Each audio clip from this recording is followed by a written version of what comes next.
Kenapa sih Pak orang LDI itu nggak mau sholat di masjid selain LDI Pak? Kenapa orang yang keluar dari LDI disebut murtad? Atau anak muda di luar LDI mau ngaji boleh nggak Pak?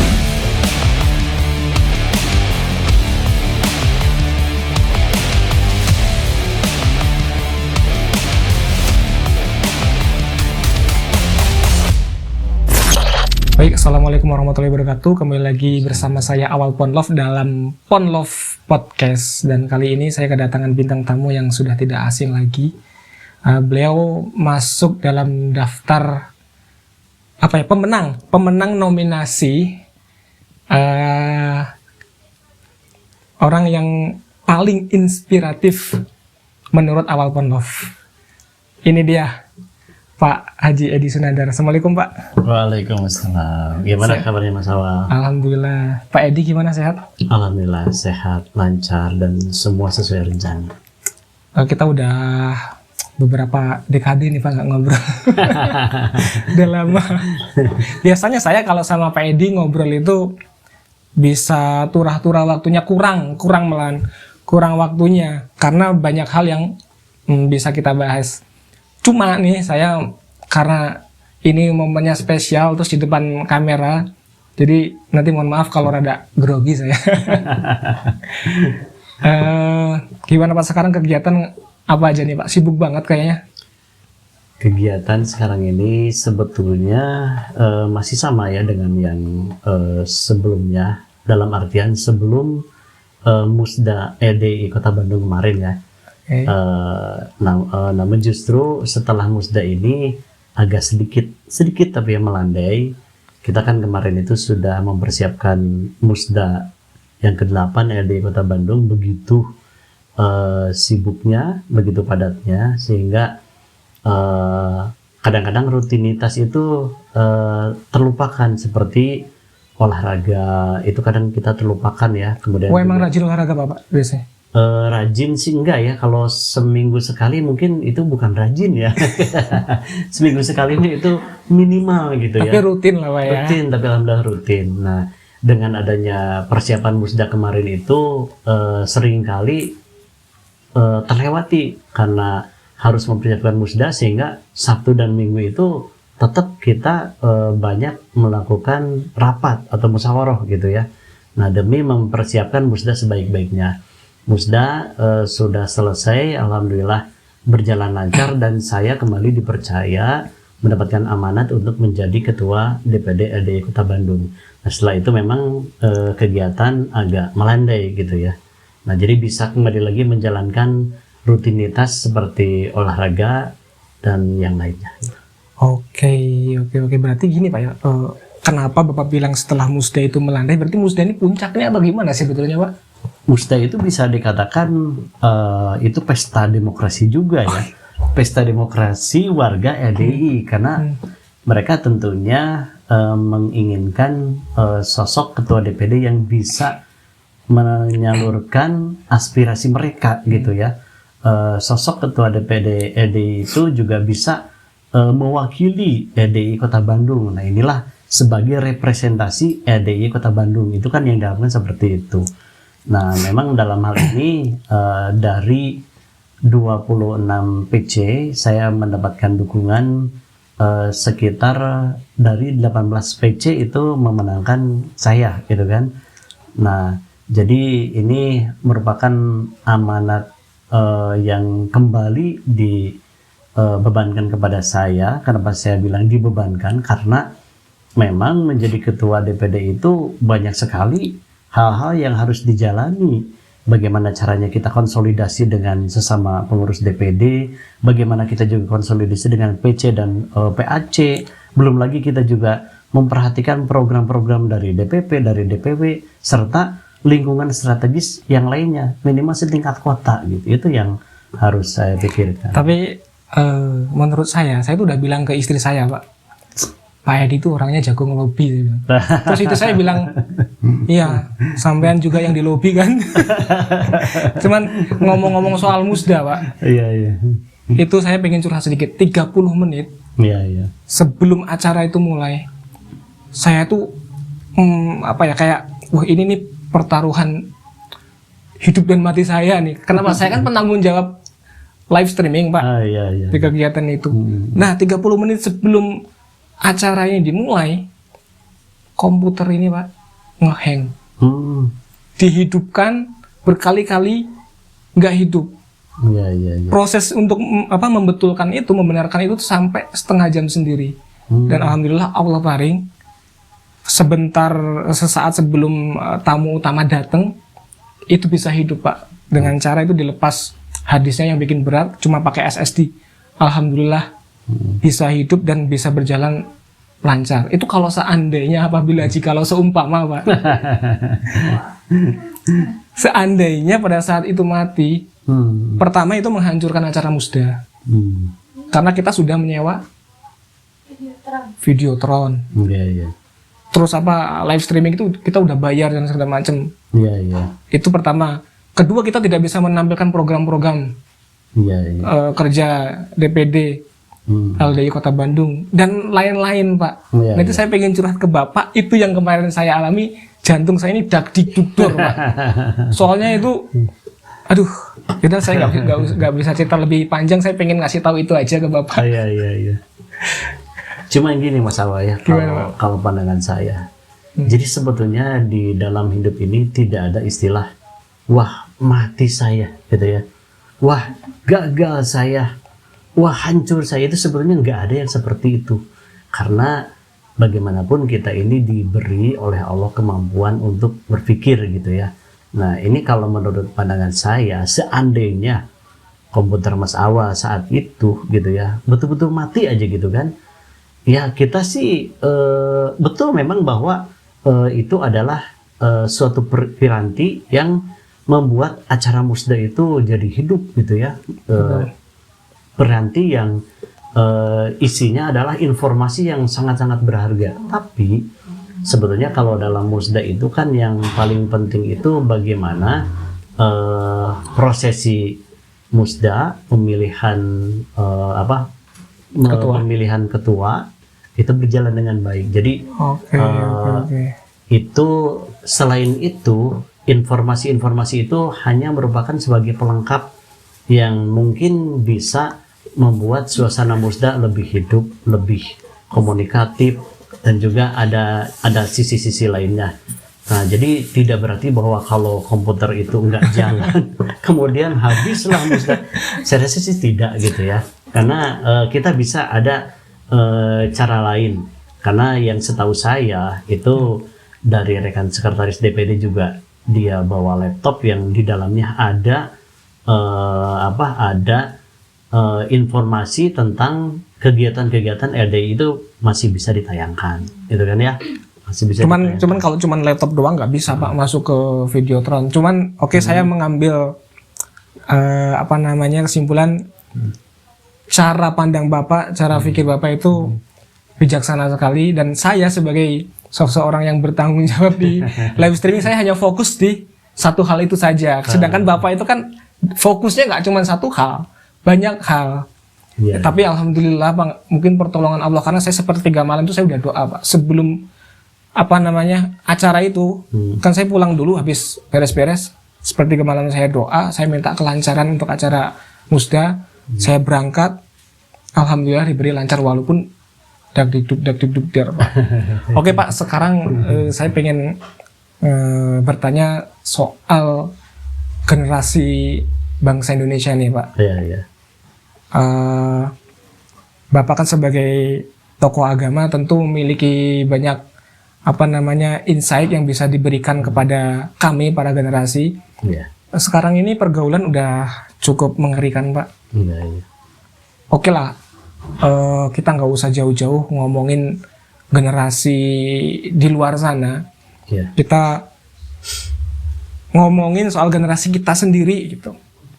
Generasi bangsa Indonesia sendiri itu masih ada, Pak, yang berani pacaran. Ya kan? Yang saya kaget, saya melihat dengan mata kepala saya sendiri, itu berani karaokean, Pak. Bahkan yang pacaran terang-terangan itu sudah banyak ya. Terang-terangan, gitu. Nah, ini, Pak, ini sebenarnya apa sih yang melatar belakangnya itu semua kok bisa terjadi, dan bagaimana cara untuk agar itu tidak terjadi kepada generasi kita, minimal ke anak kita gitu, Pak. Baik. Nah, sebetulnya fenomena itu ini sudah menjadi suatu keniscayaan ya, suatu keniscayaan yang namanya kita sekarang ini kan ada di akhir zaman, penghujung zaman gitu ya. Dalam suatu hadis Rasulullah SAW bersabda bahwa la yati alaikum amun illa waladi ba'dahu syarrum minhu. Nah itu sebagai penjelasan kenapa sekarang terjadi fenomena generasi muda itu lebih berani untuk melakukan pelanggaran gitu ya, karena memang di zaman akhir seperti kita ini memang keadaan akan semakin rusak ini rusak secara akhlak budi pekerti ya.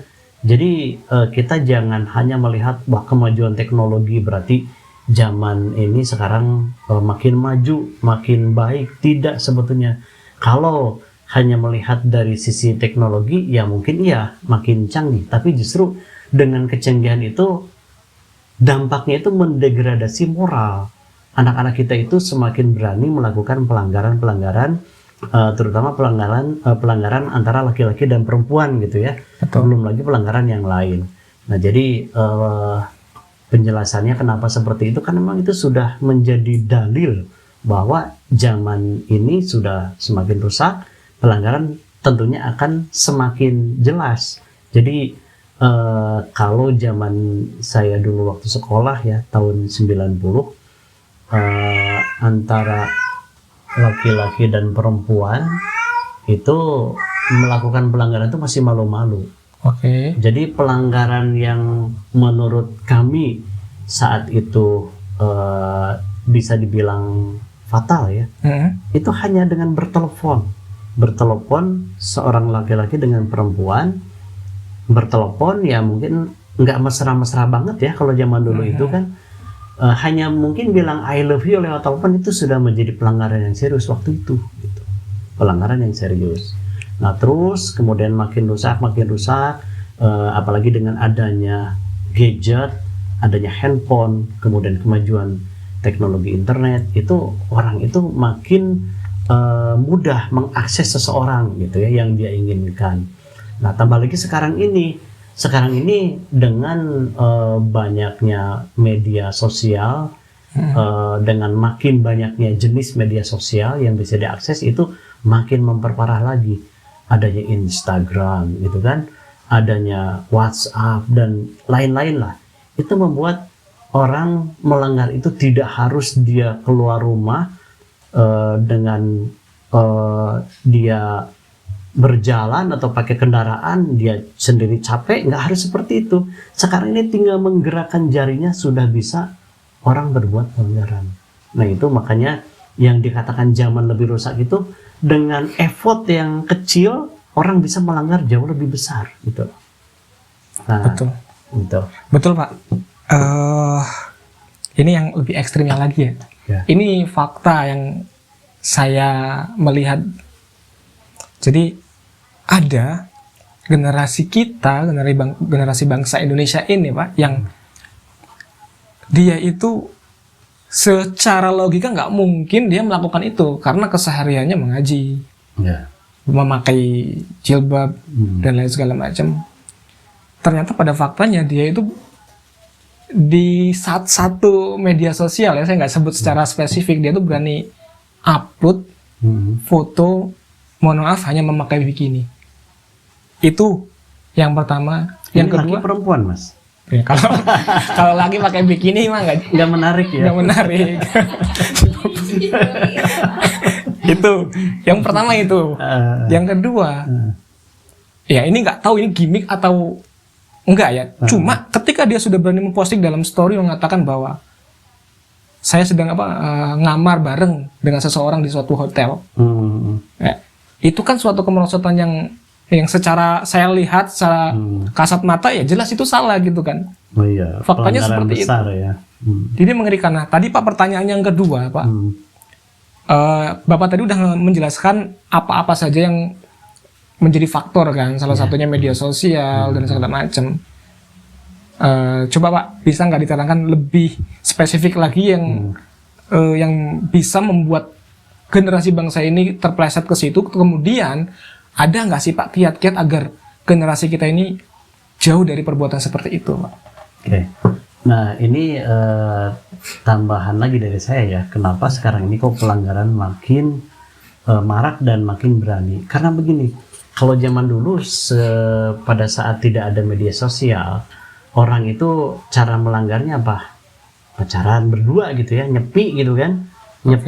Nyepi itu kan kelihatan ya. Kelihatan. Oh, si A dan si B ini berduaan itu nyepi. Kemudian ada laki perempuan, jelas ini bukan mahram ya. Betul. Bergandengan tangan itu juga kelihatan kan gitu ya. Nah, atau misalkan orang boncengan, kelihatan kan. Nah, sekarang ini dengan adanya media sosial, orang misalkan ada yang chat mesra, ada yang dia telepon mesra. Bahkan tadi ada yang disebutkan bahwa dia hanya memakai bikini show up gitu kan. Betul, Pak. Nah, itu kan yang dia lakukan itu tidak secara langsung orang lihat. Orang tidak secara langsung lihat. Jadi itulah yang membuat mereka ada sisi di mana mereka merasa aman untuk melakukan pelanggaran. Jadi mereka merasa aman. Gak apa-apa lah saya gini kan belum tentu juga orang lihat gitu ya. Padahal dia tujuannya itu juga walaupun tujuannya dia ingin show up gitu kan, tapi tidak secara langsung orang itu melihat dan menghakimi dia gitu kan, karena dia di medsos kan. Nah itu salah satu hal juga yang membuat kenapa para generasi muda kita ini kok lebih berani ya melakukan pelanggaran. Nah kemudian kiatnya atau bagaimana mengantisipasinya ini sesuai dengan yang kita pelajari bersama mengenai karakter luhur atau 29 karakter luhur ya. Nah, yang pertama itu untuk generasi muda itu kan ada 3 target generasi muda ya. Yang pertama itu akhlakul karimah, yang kedua itu paham ilmu agama, dan yang ketiga adalah dia mandiri gitu kan. Nah, ini sebetulnya yang pertama itu akhlakul karimah. Jadi akhlakul karimah itu bahkan diajarkan sejak seseorang itu lahir. Sudah diajarkan itu akhlakul karimah ya. Nah, bagaimana caranya dia makan dengan tangan kanan dan lain-lain ya, sesuai dengan usianya. Kemudian paham agama. Jadi di mana dia bisa berkomunikasi, mulailah di situ diajarkan kepahaman agama gitu kan ya. Bagaimana cara dia menyebut nama Allah, bagaimana cara dia mengucapkan kalimat-kalimat thayyibah seperti kalau kaget innalillahi, kalau takjub masya Allah, kalau dia bersalah astagfirullah dan lain-lain lah ya.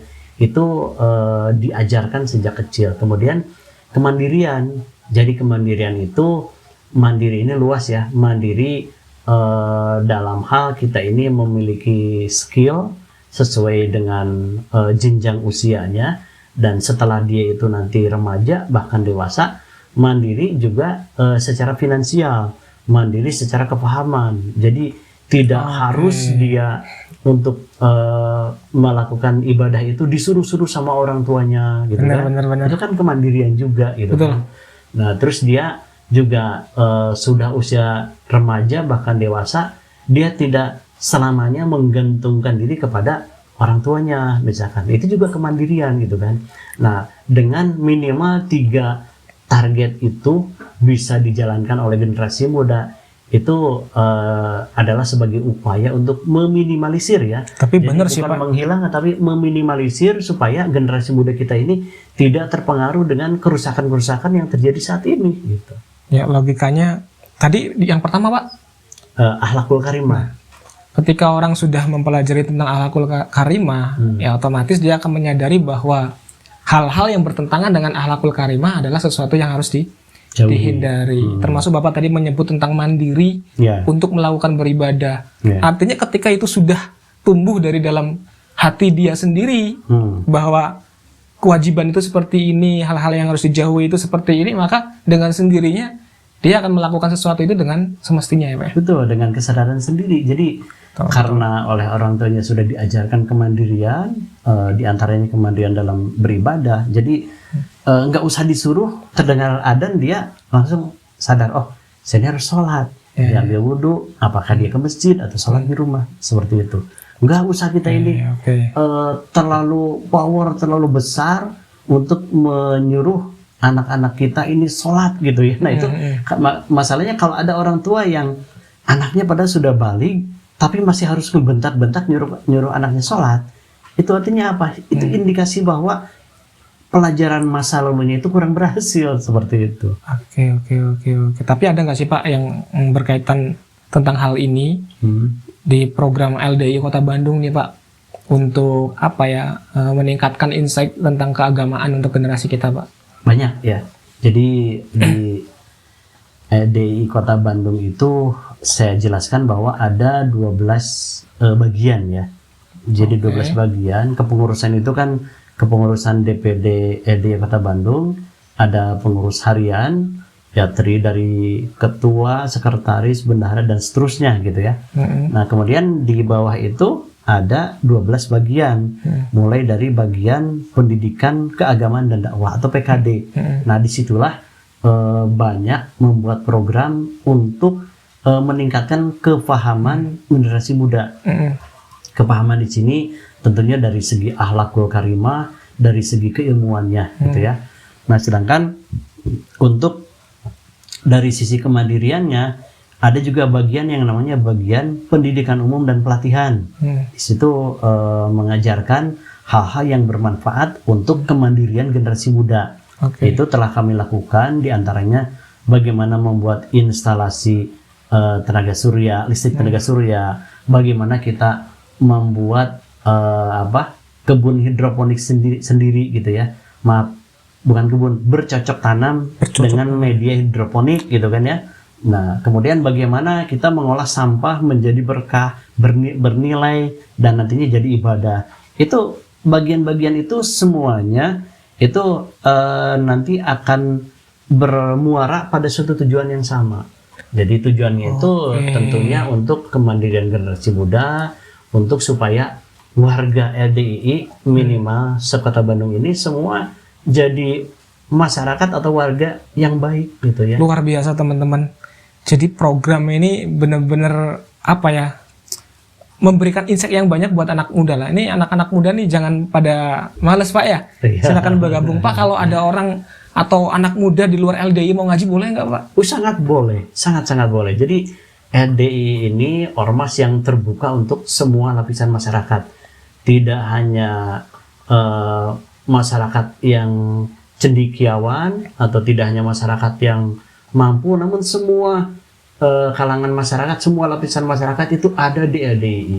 Jadi silakan saja kalau rekan-rekan mau ngaji di LDII, itu kapanpun kami siap menerima. Pak, saya sering ditanya nih Pak.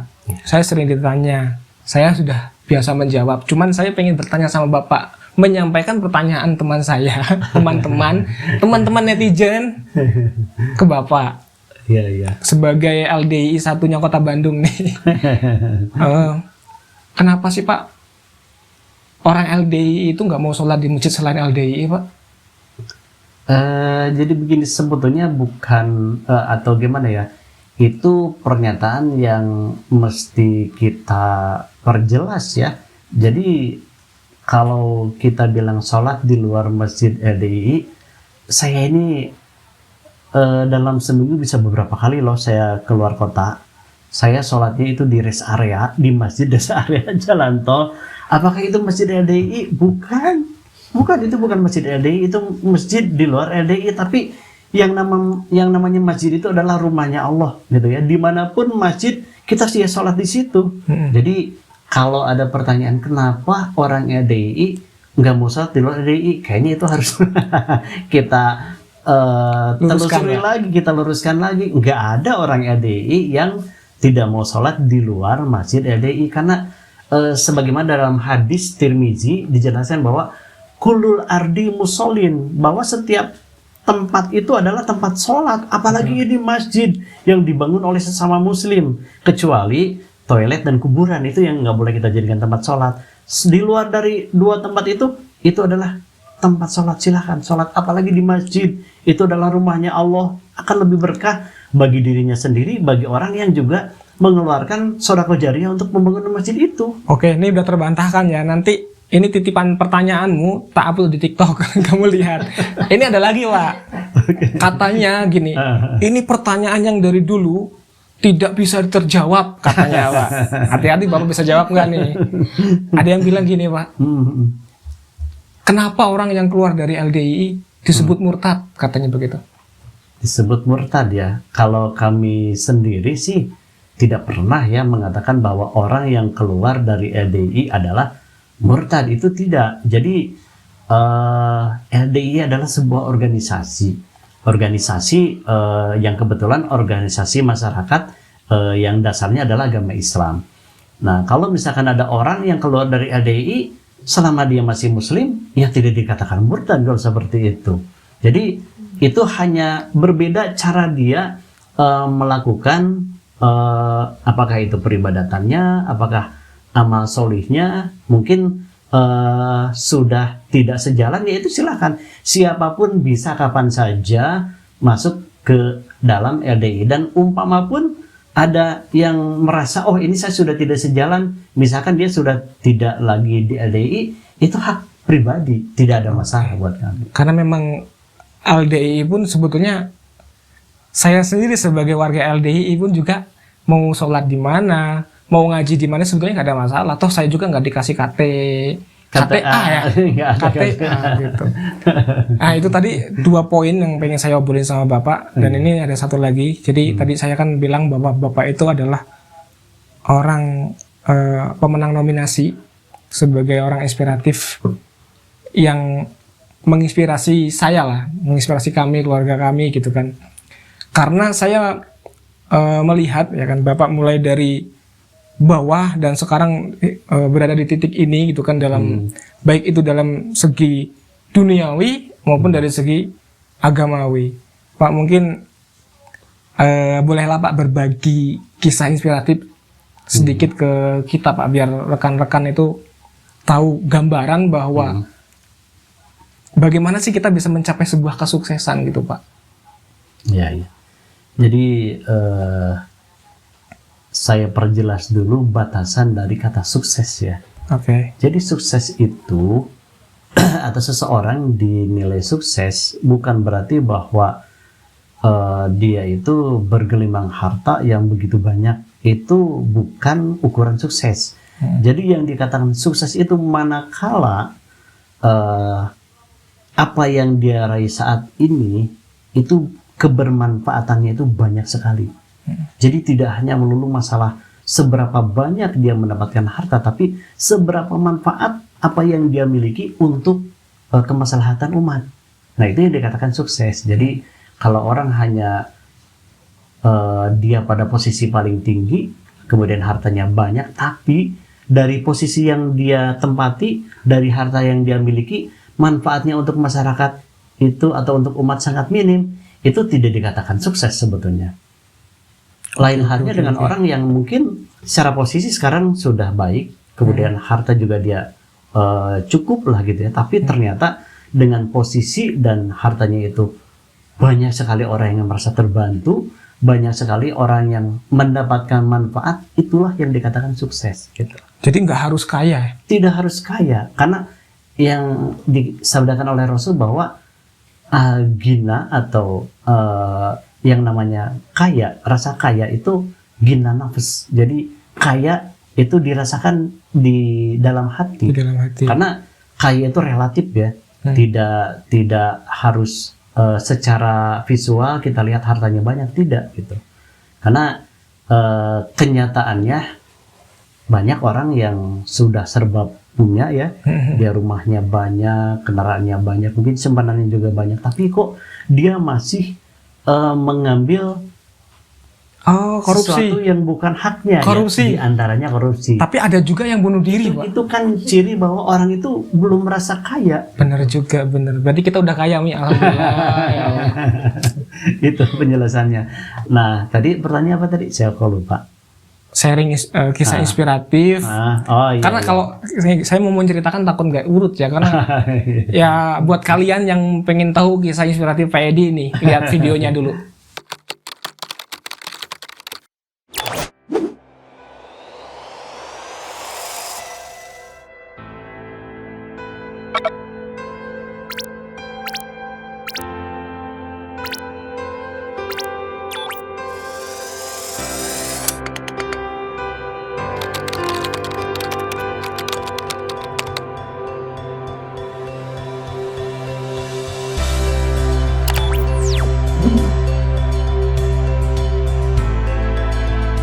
Selama beliau menjabat, yaitu semangat totalitas dalam mengurusi organisasi, mampu memimpin organisasi semakin maju, semakin berkembang. Kami di generasi milenial sangat-sangat nyaman ketika berdiskusi dengan beliau. Beliau itu pekerja keras, dermawan, dan sungguh-sungguh dalam menjalankan roda organisasi. Pengurus DPD LDI Kota Bandung periode 2020 sampai dengan 2024 ini menurut saya bagus, luar biasa. Beliau adalah orang yang penuh energi Dalam mengurus organisasi sangat baik, internal organisasi maupun eksternal organisasi. Pelaksanaan program kerja maupun pembinaan SDM baik di lingkungan DPD maupun PC PAC banyak sekali peningkatan. Beliau berdedikasi tinggi. Beliau adalah orang yang visioner serta orang yang mampu melihat tantangan ke depan. Apa dan bagaimana LDI Kota Bandung tentu ditentukan juga oleh siapa pemimpinnya. Beliau mau kerja, siap beramal soleh, punya program kerja yang down to earth, yaitu program yang dapat dieksekusi dan memberikan manfaat nyata untuk masyarakat. Seorang pemimpin tidak hanya menunjukkan jalannya, tetapi juga berjalan bersama dengan timnya, seperti halnya yang beliau lakukan secara nyata. Beliau adalah pemimpin yang luar biasa, tidak hanya menjadi pemimpin yang hebat, tetapi juga menjadi pribadi yang sangat ramah.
Bapak tuh sosok yang humoris banget, tetapi juga pribadi yang tegas dan gigih, pekerja keras.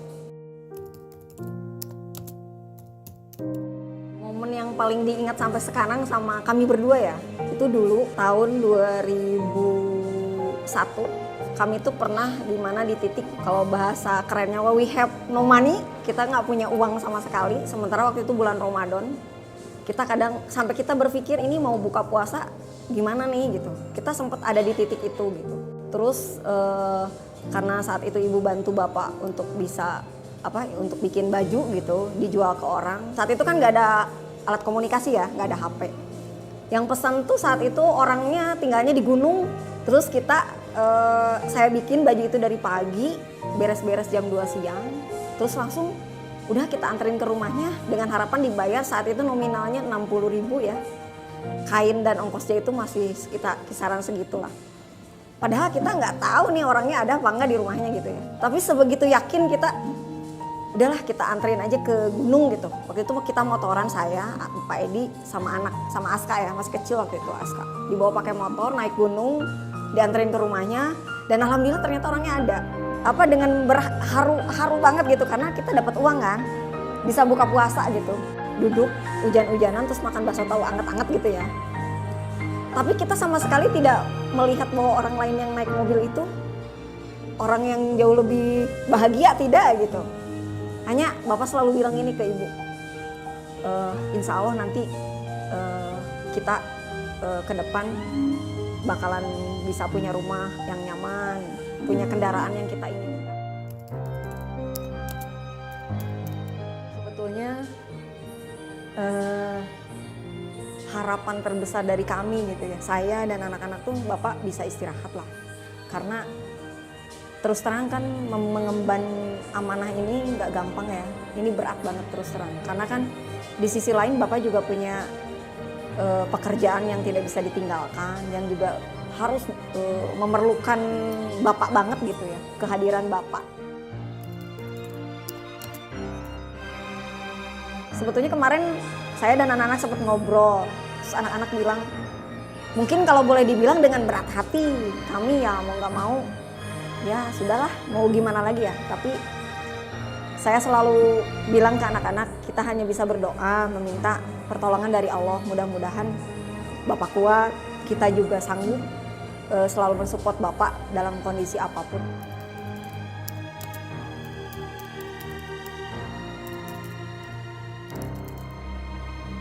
Alhamdulillah didukung oleh timnya gitu kan, semua pengurus, jajaran pengurusnya, kemudian wanhat-wanhatnya, ya alhamdulillah bisa seperti sekarang Kota Bandung. Dan insya Allah ini juga berkat kerja sama semua gitu.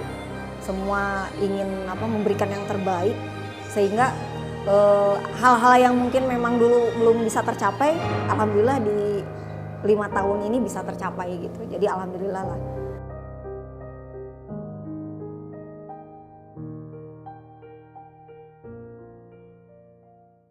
Nah, jadi teman-teman itu tadi sedikit kisah yang bisa saya tampilkan tentang seorang Pak Edi ya. Oke Pak, boleh diceritakan Pak kisah inspiratif yang pernah Bapak lalui, atau bagaimana sih kita bisa menjalani hidup ini dari bawah, istilahnya dari nol sampai ke atas, dari segala segi lah. Ya, jadi begini. Kalau kita ingin sukses itu, saya jadi ingat dengan sebuah ayat ya, bahwa intan surulloha yansurukum. Bahwa jika kamu sekalian menolong agama Allah, dalam artian melancarkan agama Allah. Jadi menolong agama Allah ini jangan diartikan bahwa Allah itu kok seperti diartikan zat yang lemah, bukan seperti itu. Tapi maksudnya itu adalah melancarkan agamanya Allah gitu ya. Nah, jika kita melancarkan agamanya Allah, maka Allah itu akan menolong pada kamu sekalian. Nah, melancarkan agama Allah itu mulai dari diri kita sendiri. Kita ini ibadah dengan lancar, dengan tertib, dengan khusyuk gitu ya. Nah, kemudian tidak cukup hanya pada diri kita sendiri, kita pun melancarkan juga orang lain. Orang yang ada di rumah kita, orang yang ada di lingkungan kita, itu semua kita ajak. Kita kalau dalam bahasa agama itu amar ma'ruf, supaya mereka juga ibadah dengan lancar, dengan tertib gitu ya. Nah, itu artinya kita ini melancarkan agama Allah.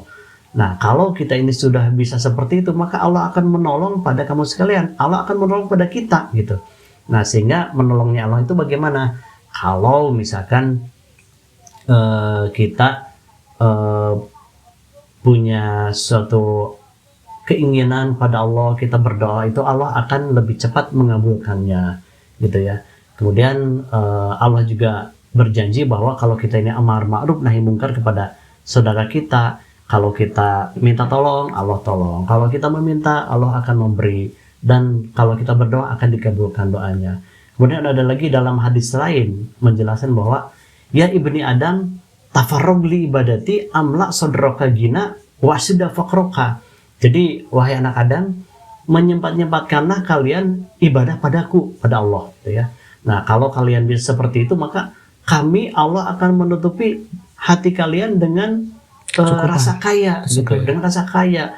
Rasa kaya ini jangan diartikan bahwa hartanya itu banyak, bukan seperti itu, tapi kok kita merasa apa yang kita miliki ini kita merasa sudah cukup gitu. Kita tidak iri melihat orang lain yang mungkin secara materi lebih dari kita gitu ya. Betul. Dan kita selalu bersyukur pada orang yang mungkin keadaannya di bawah kita, gitu kan. Nah, amla sodroka gina wa asuda fakroka, dan Allah akan menutup kefakiran pada kamu sekalian. Nah, jadi secara materi penjelasannya seperti itu. Kemudian sisi lain bahwa kalau kita ini dalam kita meniti karir, di saat yang bersamaan kita juga melancarkan agama Allah, maka Allah itu akan lebih mempermudah pada urusan-urusan kita. Jadi dalam hadis lain dijelaskan bahwa kok masalah dunia itu sepertinya terasanya kecil bagi kita itu, manakala kita ini mengepulkan diri dalam urusan ibadah kepada Allah. Jadi kalau kita tarik kesimpulan bahwa kalau ingin jadi sukses, maka utamakanlah kita ini ibadah kepada Allah. Seperti itu. Luar biasa. Cuman maksudnya meskipun kita mengutamakan ibadah kepada Allah, ya tetap cari uang lah ya. Ya, nah itu kan. Nah itu terbungkus dalam prinsip LDII, bahwa LDII ini punya prinsip profesional religius. Profesionalnya dapat, religiusnya ya jalan gitu. Itu yang harus kita tekankan. Karena ada orang Pak yang berpikiran bahwa namanya membela agama Allah ya sudah, tinggalkan anak istri terus berjalan kemana, dakwah menyebarkan agama Islam, begitu Pak. Padahal profesional juga perlu ya. Profesional perlu. Jadi makanya dijelaskan dalam Quran itu, wala takunu kalan alan nas, dan kamu tuh jangan menjadi beban atau gantungan untuk manusia. Kamu tuh jangan bergantung pada orang lain. Kita harus punya prinsip kemandirian itu tadi. Saya jadi ingat ada hadis Nabi yang meskipun dia dengan mencari kayu bakar untuk menghidupi kehidupan dia tetap lakukan itu. Berarti itu termasuk mencontohi bahwa apapun pekerjaan kita selagi itu halal ya kerjakan gitu Pak. Iya betul. Jadi dulu saja Nabi Daud ya.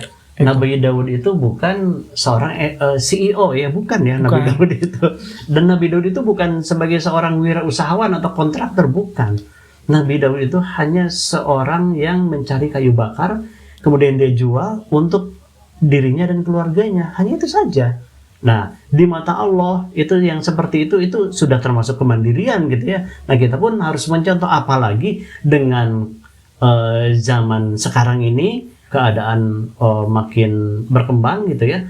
Tentunya kita bisa mencari cara kemandirian yang lain, banyak macamnya ya, supaya dengan kemandirian inilah kita bisa menegakkan agama kita gitu. Oke Pak, sebetulnya ini udah mau masuk sesi terakhir, cuman saya sebelum masuk ke sesi terakhir itu nanti pesan buat generasi ya, generasi muda.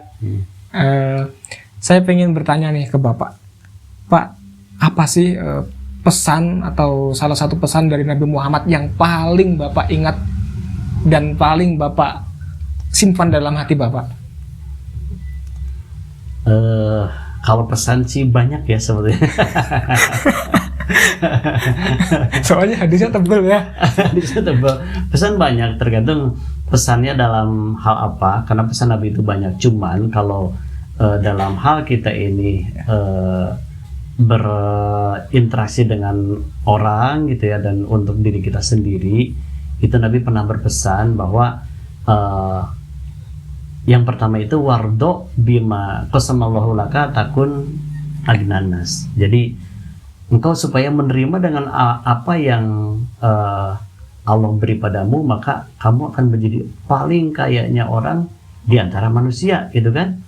Nah, kemudian Nabi berpesan bahwa itakil maharima takun abadanas. Kamu supaya menjauhi keharuman, maka kamu akan menjadi orang yang ahli ibadahnya di antara semua manusia. Kemudian kamu supaya berbuat baik pada tetangga, kamu jadi seorang muslim yang baik. Dan sebetulnya banyaknya pesannya, cuman diantaranya seperti itu. Itu adalah pesan untuk diri kita sendiri dan kaitannya dengan kemasyarakatan. Pesannya seperti itu. Oke, baik Pak. Sekarang masuk ke sesi terakhir Pak. Oke. Tolong berikan pesan khusus buat generasi muda kita Pak. Baik.